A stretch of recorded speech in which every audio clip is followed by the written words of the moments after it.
Mianhi ako aron sa pagdala sa balita.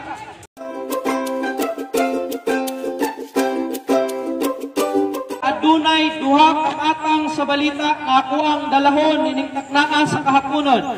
Ang isa usa ka dautan nga balita ug ang isa usa ka maayo nga balita. Apan niining taknaan sa kahaponon, una akong magahisgot may tungod sa dautan nga balita. Unsa man kining dautan nga balita? Ang dautan nga balita mao kini. Ang pulong sa Ginoo nag-ingon sa Roma 3:23 nag-ingon nga ang tanan nakasala ug nahilayo sa Dios. Mga kaigsuonan ko, walay bisan usa ka nato nga matarong. Itang tanan nakasala ug nahilayo sa Dios. Ug nasayod pa kamo mga kaigsuonan ko nga ang bayad sa pagpakasala kamatayon.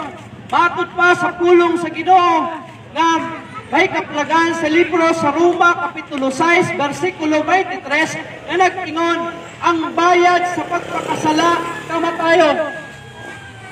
Musugot ka o sa dili, ikaw, itang tanan, makasasala. O kini ang imane na ang bayad sa pagpakasala kamatayon. Ang pulong sa Ginoo nag-ingon sa unang Juan 3:4 nga ang sala maoy nagguba sa balaod sa Dios. O ang Isaiah 59 versikulo 1 ngadto sa 2, ang sala maoy nakapahimulag kanato gikan sa balaan nga Dios.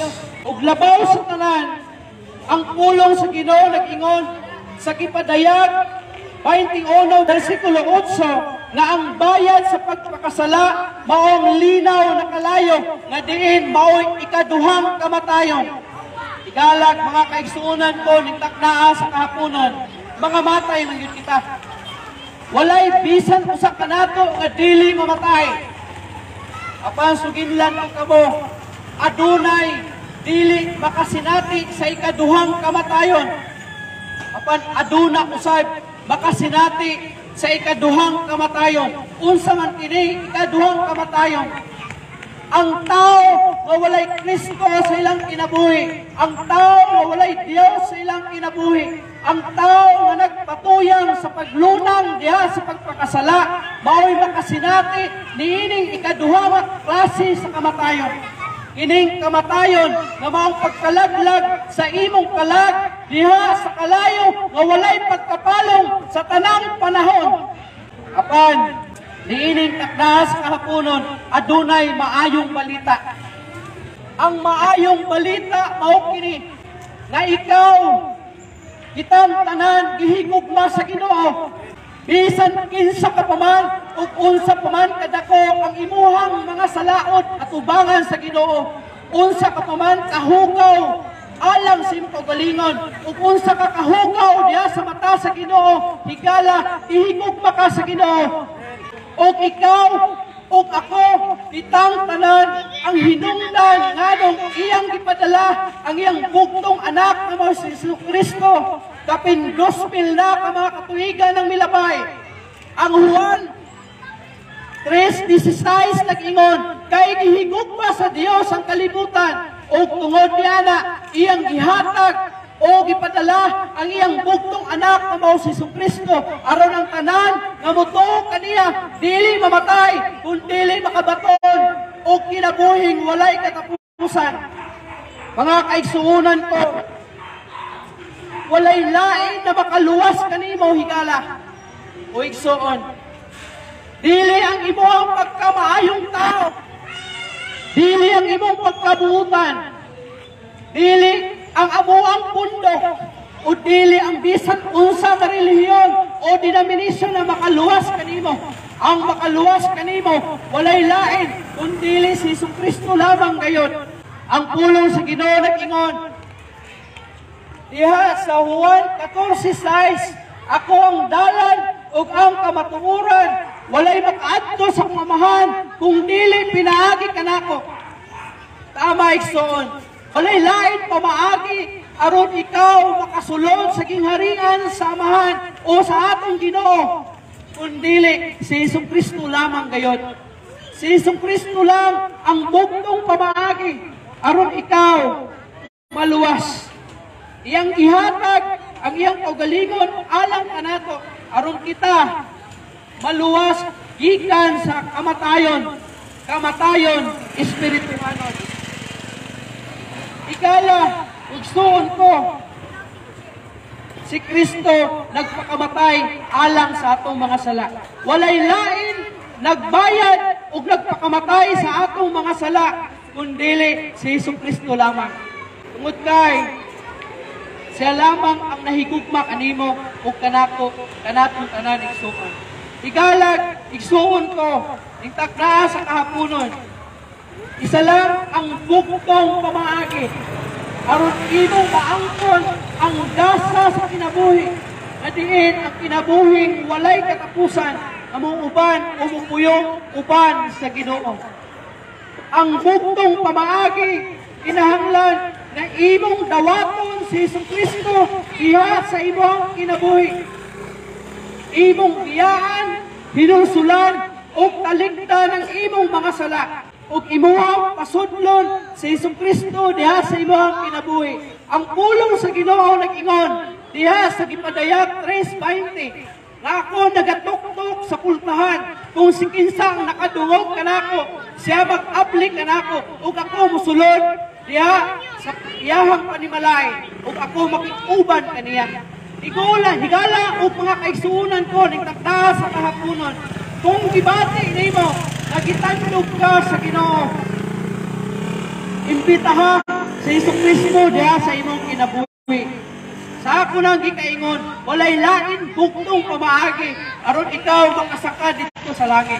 Dili ang imuang relihiyon, dili ang amuang relihiyon, dili ang imuhang pagkamaayong tao, dili ang imong pagkabuutan, dili ang imuhang pagkaadunahan, dili ang imuhang educated na tao, dili ang imuhang pagkagamhanan ining kalibutanan, dili ang imuhang pagkakabos, kundi ang bugtong pamaagi si Hesong Kristo lamang.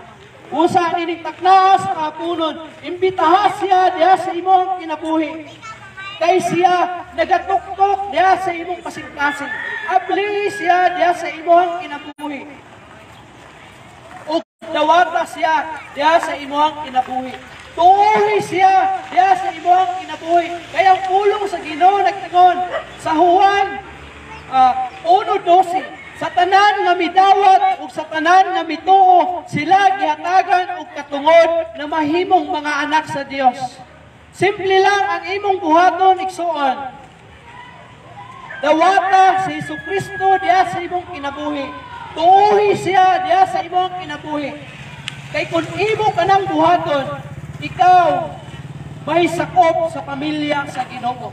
Ikaw nga ilhon nga sakop sa panimalay sa Ginoo. Soon, kung buot imo dawaton si Hesong Kristo diha sa imong kinabuhi, mahimo nimo kini nga iampo, kini nga klase nga pag-ampo. Mabuot nako nga imong sundogon diha sa imong kaugalingon. Kung gibati nimo nagitandog ka sa Ginoo, nitakla sa kahaponon, sunda kining pag-ampo na akong iampo alang kanimo. Mag-aampo kita, Ginoong Dios, pasaylo ako sa tanan na akong mga sala, o ginluoy ang akong kasing-kasing, ikan sa tanang mga sala.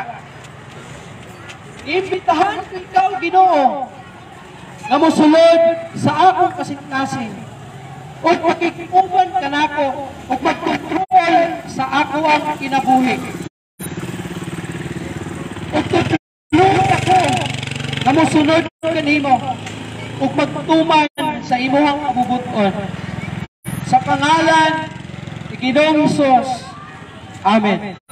Mga kaigsuonan ko, diya, o niining takta sa kahaponon, kung imo kining gisundog nga matang o klase sa pag-ampo, masiguro nimo na kung muabot man ang kamatayon o o kung maabot man ang adlaw sa pagbalik sa Ginoo, ikaw dili gayon hikalimtan sa Ginoo. Ang pulong sa Ginoo nag-ingon sa Hebrehanon 13:5, dili ko gyud ikaw pagabiyaan ni pagatalikdan. Simple lang ang imong himuon. Pabilin diha sa Ginoo. Salig diha sa Ginoo sa iyang mga saad. Bisan unsay may tabo sa imong kinabuhi, mamatay o mabuhi ka, umabtan ka sa pagbalik sa Ginoo, sigurado nga ikaw mahiuban sa Ginoo. Kana kung ikaw nagdawat ug nagtuo kang Hesukristo diha sa imong kinabuhi.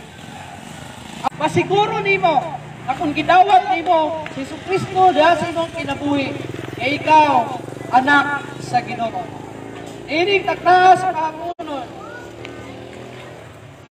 Kung gidawat nimo si Hesukristo diha sa imong kinabuhi, padayon og pangalagad sa Ginoo og ayaw og bulag sa Ginoo.